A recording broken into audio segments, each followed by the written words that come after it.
ነብዩ መሐመድ ሰለላሁ ዐለይሂ ወሰለም ቀደርን የሚቀድም ነገር ቢኖር ዱዓ ነው ብለዋል። ረሱል ሰለላሁ ዐለይሂ ወሰለም ቀደርን ይለውጣል፣ የተወሰነን ይቀይራል።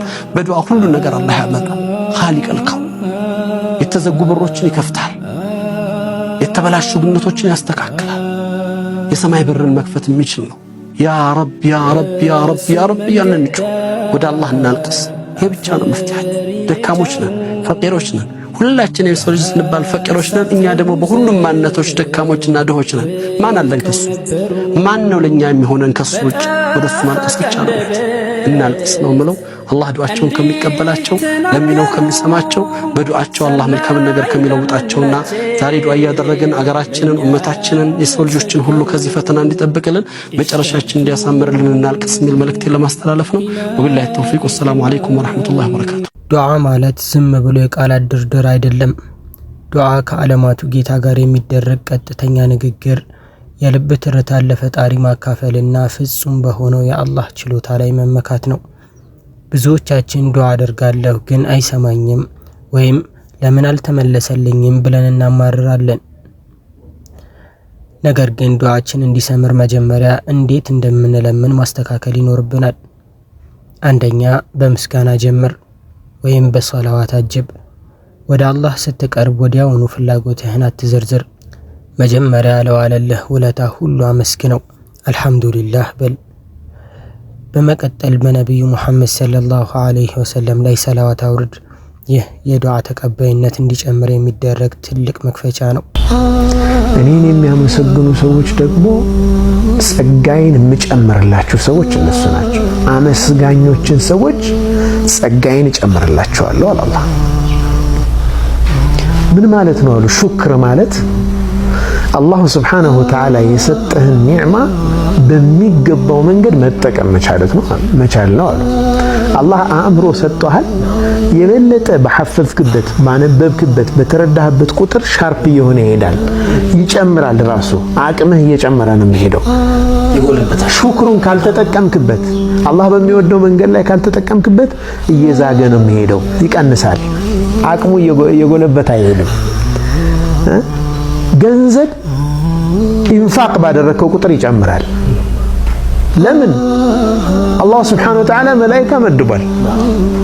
ምንም ጠዋትና ማታ ዱዓ የሚያደርግ አላሁመ አዕጢ ሙንፊቀን ኸለፋ፣ እንደውም ከያስክ ወአዕጢ ሙምሲከን ተለፋ፣ ምንትፍ የሚያደርግ ማለት ነው። የሚይዘውን ሰው መንትፈው፣ የሚሰጠውን ሰው ደግሞ ጨምርለት፣ ተካለት የሚል መላኢካ አለ ዱዓ የሚያደርግ። ሹክር ማለት በገንዘብ ሲሆን ኢንፋቅ፣ አላህ በሚወደው ነገር ሰው ልትረዳበት፣ አላህ በሚወደው ነገር ልታወጣው፣ ቤተሰቦችን ልታስደስትበት፣ የተቸገረን አብሽር ልትልበት፣ ደይን ልትዘጋበት ሹክር ነው። ይሄ ይጨምራል። አህሉ ዚያደቲ እጨምርላቸዋለሁ ማለት ነው። ሁለተኛ በልብህ ተገኝ። አላህ የዘነጋንና በሌላ ነገር የተጠመደን ልብ ዱዓ አይቀበልም። ምላስህ ዱዓ እያደረገ ልብህ ስለ ንግድህ፣ ስለ ስራህ ወይም ስለ ሌላ ሰው የሚያስብ ከሆነ ዱዓ መንፈስ የለውም። ከአላህ ጋር ስታወራ እሱ እያየህና እየሰማህ መሆኑን በሙሉ ልብህ አምነህ ይሁን። ሁለተኛው መስፈርት ደግሞ ከዝንጋቴ መውጣት አልቻልንም። ምላሳችን ነው እኮ ዱዓ የሚያደርገው፣ ልባችን ቤት ነው ሌላ ቦታ ነው። ልባችን የሚፈልገውን ምላሳችን እየተረጎመ ልብና ምላስ እየተናበቡ ዱዓ እናረግም። ይሄም ሸርጥ ነው። ለምን? ወዕለሙ አሉ ረሱላህ ሰለላሁ ዐለይሂ ወሰለም፣ እወቁ አነላህ ላ የቅበሉ ዱዓአን ሚን ቀልቢን ረጁሊን ጋፊሊን ላህ፣ ከዘነጋ ልብ ላይ አላህ ዱዓን አይቀበልም አሉ። ለምን እንዘነጋለን? ሶስተኛ እርግጠኛ ሁን። ቢሰጠኝስ በሚል ጥርጣሬ አትለምን። አላህ በእርግጠኝነት ይሰጠኛል በሚል ጽኑ እምነት እንጂ አላህ ሆይ ከፈለክ ስጠኝ አትበል። ይልቁንም አላህ ሆይ ስጠኝ ብለህ በቁርጠኝነት ለምን። እሱ የሚሳነው ነገር የለም። አንደኛ የቂን ያስፈልገናል። አንዳንድ ሰው ግን ምንድነው የሚለው? እስኪ አላህ ከሰማኝ ልለምነው ይላል። አንጠለጠለው ማለት ነው። ይሰማል መልስ ይሰጣል ብሎ እርግጠኛ አልሆነም። ኡድዑላህ ወአንቱም ሙቂኑነ ቢልኢጃባ ነው ያሉት ረሱል ሰለላሁ ዐለይሂ ወሰለም። አላህ ምላሹን እንደሚሰጣችሁ እርግጠኛ ሆናችሁ ለምኑት ነው ያሉት። እኛ ግን እስኪ ከሰማኝ እስኪ እሺ ካለኝ ስለምንል ነው። አራተኛ አትቸኩል ወይም አትሰልች። ለመንኩኝ ግን አልተመለሰልኝም ብለህ ዱዓ ማድረግህን አታቁም። አላህ የሚለምኑትን ባሮቹን ይወዳል።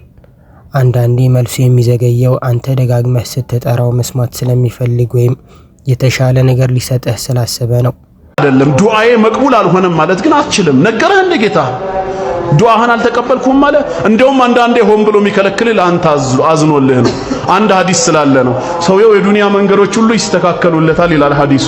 በቃ ሀብታም የመሆኛ መንገዱ ጫፍ ላይ ሲደርስ አላህ ከሰማይ በላይ ሆኖ ያየውና ይሄን ባሪያዬን ዱንያውን አንሱለት ብሎ ለመላእክቶች ያዛቸዋል። ለዛውም ሀብታም መሆን በሚችልበት ሰዓት ላይ ምክንያቱም አለ የሚገርመው እዚህ ጋር ነው። ኢን አጠይቱሁ አዘብቱሁ አለ። ዱንያውን በለቅለት ነገ በአኺራ በእሳት ቀጠዋለሁ አለ። ምን ማለት ነው? ይሄ ዱንያ ከኔ እንደሚያጣላው አውቃለሁ አለ። ከመስመር እንደሚያስወጣው ነገር እንደሚያበላሽ አውቃለሁ። ስለዚህ የአኺራ ህይወቱ ከሚበላሽ ዱንያ ላይ በመጠኑ የፈለገው ሀብት ቢቀርበት ይሻላል ብዬ ወስኜ ነው ያለው። አምስተኛ ዱዓህ ላይ ስስት አታሳይ። ለራስህ ብቻ ሳይሆን ለወላጆችህ፣ ለቤተሰቦችህ፣ ለጓደኞችህና ለኡማው ሁሉ ዱዓ አድርግ። ለሌላው ሰው በሌለበት ዱዓ ስታደርግ መላእክቶች ላንተም በተመሳሳይ ይሆንልህ እያሉ ዱዓ ያደርጉልሃል። የሌላውን ሰው ህይወት በዱዓ ለመቀየር ስትሞክር ያንተም ህይወት ይቃናል። ኢብራሂም ኢብኑ አድሃም ታላቅ ዓሊም ናቸው። አንዴ በበስራ ሱቅ ሲያልፉ ሰዎች ምን አሏቸው? ሐሰበሰውና አንተ የኢስሐቅ አባት አሏቸው። ዱዓ እናደርጋለን አላህ መርሐባ ሲለን ግን አናይም ሙህነን ነው አሏቸው።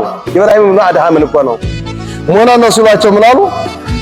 لأن قلوبكم ماتت بعشرة أشياء ቀልባችሁ በ10 ነገር ስለሞተች ነው ዱዓችሁን አላህ መርሐባ ያላላችሁ በ10 ነገር ቀልባችሁ ሞቷል አሏቸው። የመጀመሪያው አልአወል عرفتمullah فلم تؤدوا حقه ያላህን ታላቅነት ያላህን ኃያልነት አውቃችሁ የሚገባውን ሐቅ አላደረሳችሁ። አላህ ዓለማቱን የፈጠረ ጌታ መሆኑን አውቃችሁ ወደ ፍጡር ተከጅላላችሁ እሱ መከጀል ሲገባችሁ። ስለዚህ አላህን አውቃችሁ የሚገባውን ሐቅ አለመስጠታችሁ ዱዓን استجابة ዘጋባችሁ።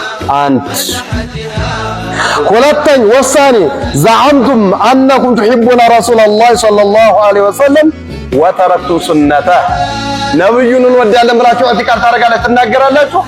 ሱናው ላይ ግን የላችሁም። ሱናውን ተታችኋል። የነብዩ ፍቅር እኮ ባፍ ወዳለሁ በማለት አይደለም፣ ሱናቸውን በመከተል ነው።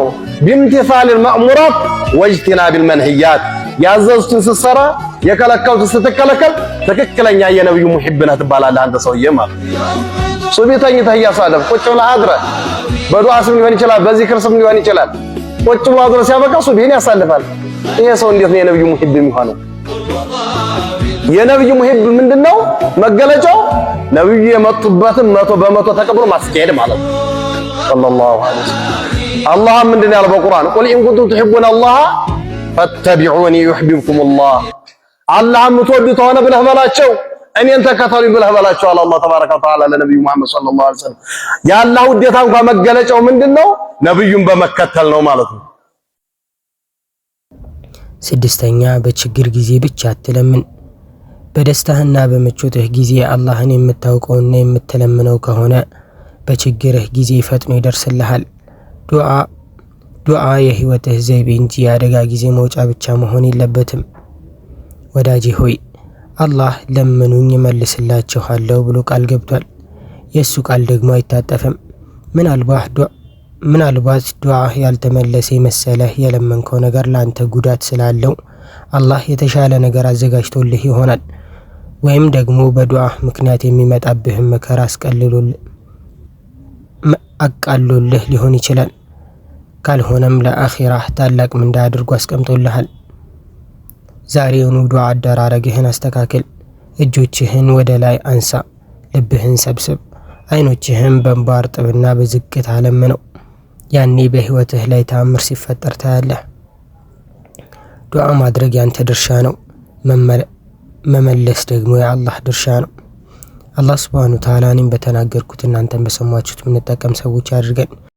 መኪና እስኪገዛ አላህን ይማጸናል፣ ሲይዘው ያማራል። ቤት እስኪሰራ ሩጧል፣ እስኪከራይ ይለዋል፣ ሲይዘው ጸጋው አይታየውም። ሶስተኛው ነገር ነው የሚታየው። ወደ ጸጋ ተመለስ። ተኝተህ መነሳት ጸጋ ነው። አማትረ ሌላውን አትመልከት፣ አንተ ያለህበትን ጸጋ አስተንትን። ነቢዩና ሙሐመድ ዓለይሂ ሰላቱ ወሰላም ከማ ዐንደ አልቡኻሪ መን አስበሐ አሚነን ፊ ስርቢህ፣ ከቤተሰቡ እኮ ምንም ሳይገጥመው ችግር ያነጋ፣ ሙዓፈን ፊ በደኒህ፣ አካሉ ጤናው ሳይታወቅ፣ ወዐንደሁ ቁቱ የውሚ፣ የቀን ጉርዙን የተሰጠው፣ ፈከአነማ ሒዘት ለሁ ዱንያ ቢሐዛፊሪሃ፣ ዱንያን እንዳለ አላህ ሰጥቶታል ማለት። ሌላ እያማተርክ አላህን አታማር፣ ያለህበት ትልቅ ጸጋ ውስጥ። እዚህ ቻናል ላይ የምንለቃቸው ቪዲዮዎች ከተመቻችሁ የቴሌግራም ኮሚኒቲ እንዲሁም ሁለተኛ ቻናል አለን። የሁለቱንም ሊንክ ኮሜንት ላይ አስቀምጥላችኋለሁ። ገብታችሁ ፎሎ ማድረግ አትርሱ። ለዚህ ቻናልም አዲስ ከሆናችሁ ሰብስክራይብ በማድረግ ቤተሰብ ሆኑ።